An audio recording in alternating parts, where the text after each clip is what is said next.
10-4.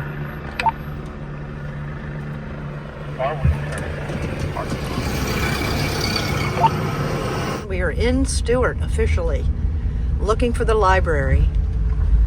So we can ask permission to park there, and then I'm going to hop in Stan's Jeep and we're going to go over to Hyder, US.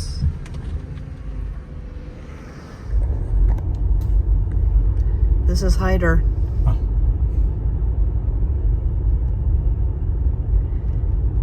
Glacier Inn. I like that it's little. It's not overwhelming to explore. Chicken wings, Deadly Dapper, and beignet. Oh yeah, this is just perfect. It's got a little bit of everything. In half a mile, arrive at Hyder. This is, oh, maybe not the town? No. Oh, there might be a little bit more. Arrived. Yay, here we are.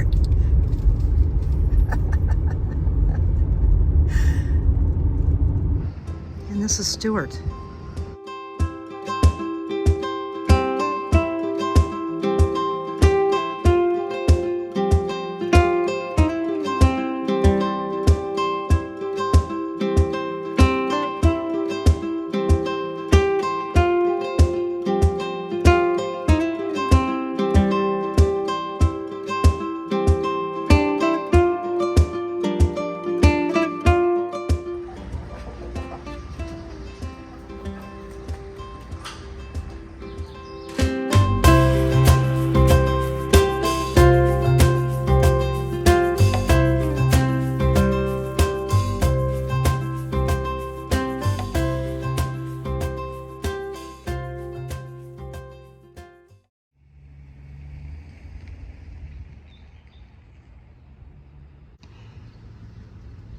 This is where I get to upload a couple of stories for you to hopefully enjoy. It's July 4th. I'm in Stewart, BC, 2.5 miles from Hyder, considering going back.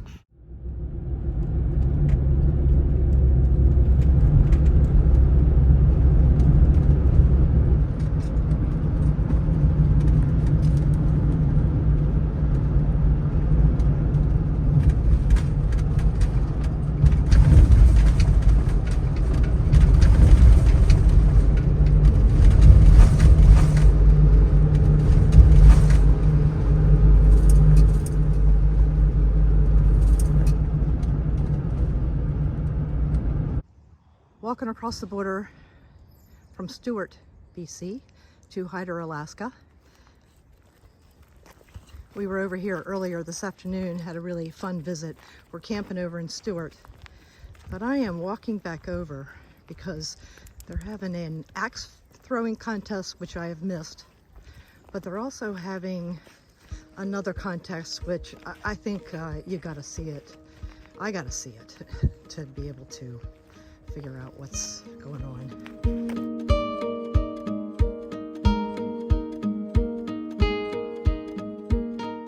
The very first human that I felt a connection to, we had a very pleasant conversation. I asked, I'm trying out new things. Anise and orange. Their specialty, and they only had a couple packs left.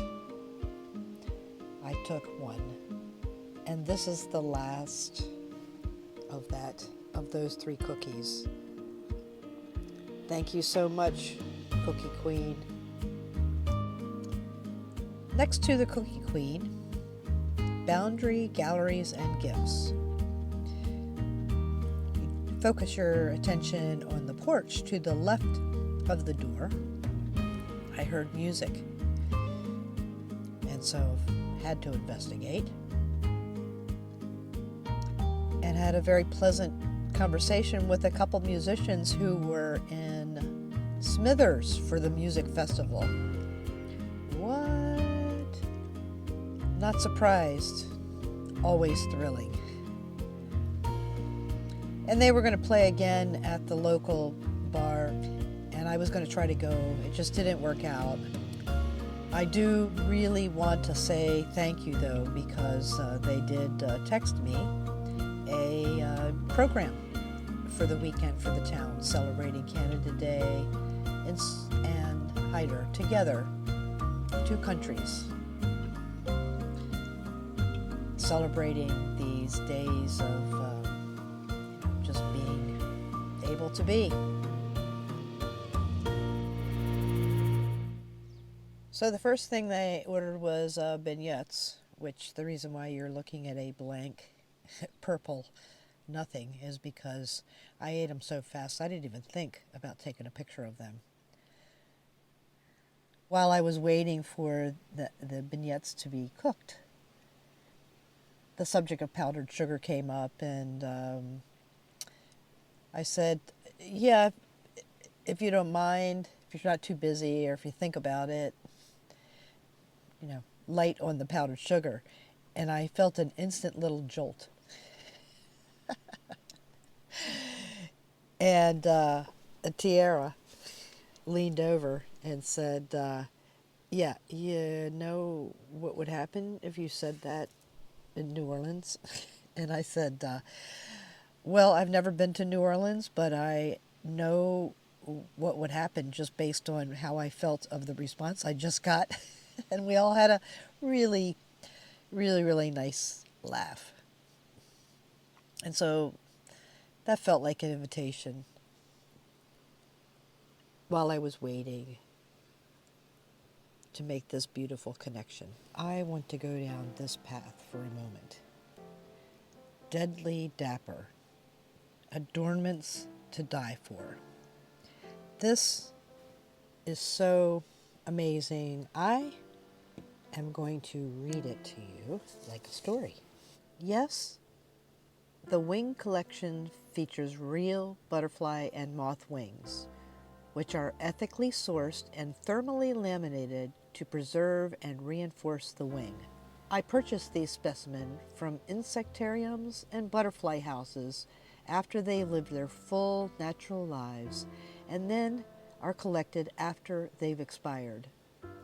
So with each purchase of this one-of-a-kind wearable art, you're also helping to invest into facilities that educate the public about deforestation, repopulate dying species, and promote the reconstruction and preservation of forest and natural habitats, as well as teach natural science to children.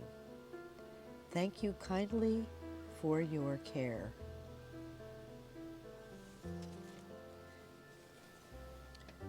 My honor. This happens to be a Luna moth, dipped in 14 karat gold.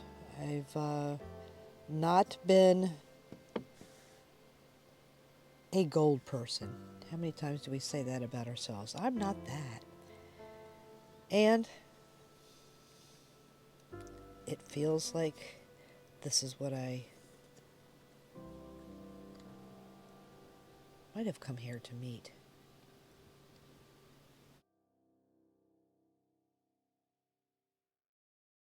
I felt drawn into the shop. And in this shop is where I found out about the Bushwoman contest that was happening in town that night. And I already had the schedule, so I was like, okay, I'm going to be there. The woman was just giddy. I so wanted to see her. The way she described the competition, I just really inspired me to want to go. Then I kept looking around, and I met Carolyn. At some point, a person came in because I didn't know. I didn't know who was what. there was a little conference. I had no idea what they were talking about because I wasn't listening yet. After this person left the shop, the proprietor said, I so love my son. I so love my son. And I totally know what she's talking about. So I was pinged. Then I started listening. And it turns out that he was going to put the porta potty in place, which Carolyn purchased. It's her porta potty that when there are events, she has manifested a porta potty and the tractor to move that porta potty around. And as her son was going through with the tractor and the porta potty, she was like, oh my gosh, I wish I could video this. And I was on the case, kindred spirit. I jumped out on that porch, and here is what came up. The porta potty arrived. Yeah.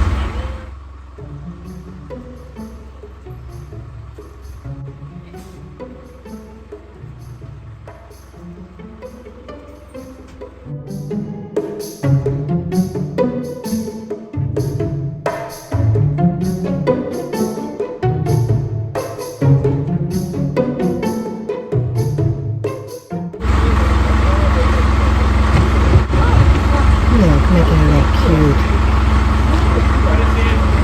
Attention to detail. That's what it's all about.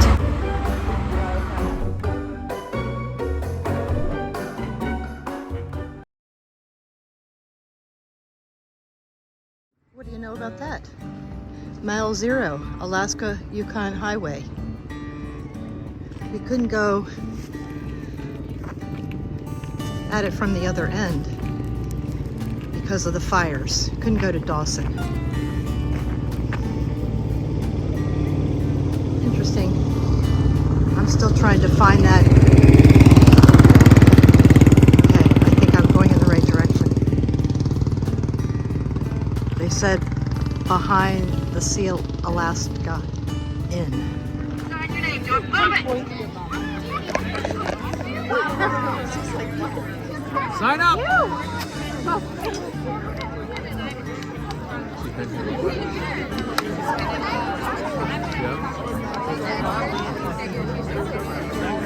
So when I first got my 18, Yep.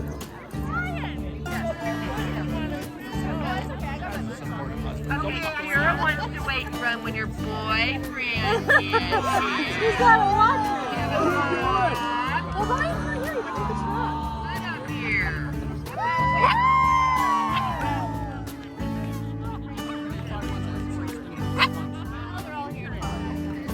Good job. Raise your hand. Show you the man. You got one hell of a woman. Kira, like, you know, she needs someone's introduction. Kira, move your ass.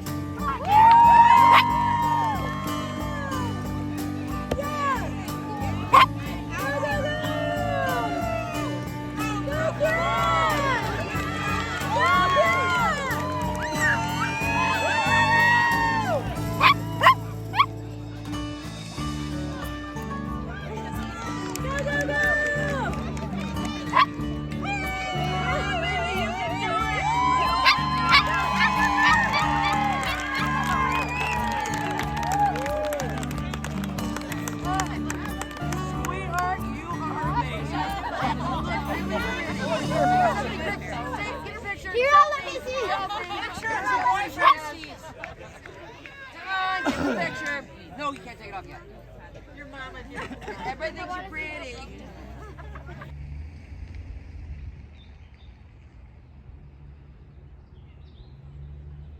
This is a public park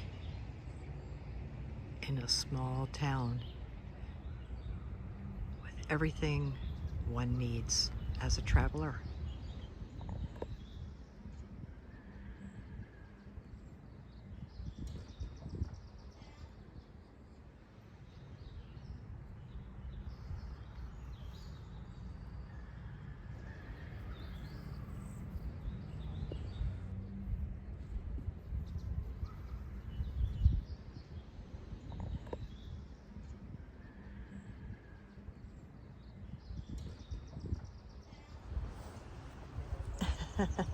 I'm trying to get it so that I know. the speckle face. There we go. Stan and I, it is July 5th. Stan and I are in Stewart, BC. This is the outward expansion of this journey that we're taking together, this adventure that we're taking together. And it just seems fitting of the dates that it coincided with. July 1st is Canada Day, and of course July 4th for people that live in the US, July 4th.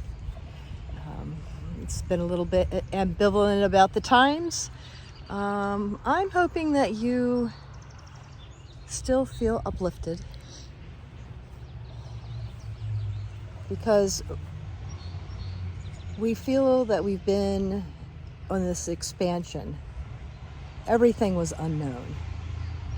And now we've paused, caught our breath, marveled at the beauty, and met some very interesting people. And now we are getting ready to begin the inward or the return journey back home. Literally, we are going to be covering some of the same ground, so that's going to be a whole different perspective. Stan has graciously accepted my invitation to share his thoughts about this turning point that we are, and what we look forward to in the days ahead. First, I want to acknowledge, I'm going to say courage, that it takes to sit in front of a camera. Yeah, I'm just going to put a period at that. So we're here at the apex of our journey. What are you looking forward to? I think I'm looking forward to the rest of the trip being a little more carefree and peaceful, in regards that we really don't have the destination. We have an idea, but we're open to anything. We've had lots of practice being open to anything. When you're going into the unknown, it's been fun, and feeling risky. I haven't felt scared at any point. I don't know. That seems like if I saw a bear, then that's in the scared category. Okay. I can see that. And I hear the risky, because it's the unknown, but somehow the return, even though some of it's over the roads that we've already traveled, the part that we haven't traveled to doesn't seem risky. It feels, I totally see that. like it fits. Yeah, it does. Don't know where it's going to end up, Right. but it feels good. Right. Do you have a favorite place between here and Prince George? Because that's the crossroads. Do you have a favorite place? Not To really. see. To see. To see, to maybe stop for a moment, to see for a second time. And that could just be a view. And the second time, on the way back, I don't have anything in mind other than the lady that I ran into at our last campground, the provincial park, who told me about the oak growth forest. And that, I need to find it. We didn't see it on the way up, but I'm going to search that out, because that would be, I think, the special part of the trip. Yeah. Well, even in Canada, I have a very good friend who, it's her mission in life for old growth forests. Okay. And to hear, I think I recall you saying that they're rare, even in Canada, the old growth forests. So just that connection alone, and with all the fires and the smoke, I'm feeling like that is definitely a touch point. That's a good one. I know we'll see more when we get over to the West Coast. Oh, or sure. down by Vancouver, but Yeah. Well, this is just between now and Prince George. That's all. Between now and Prince George. Because we consciously slowed our expansion out because we were going to go all the way. You got to have a vision. And early on, though, we realized that it was we just wanted to slow it down, and now I'm feeling like it's okay to slow it down even more, sort of, you know. I think we already have, which is good. Which is good. It is good. I enjoy it. I do too. All right, well, we're going to be taking off here real soon. Just got to shut down a little door here and just do that last check, and we're going to be moving on. So we are going to see you down the road.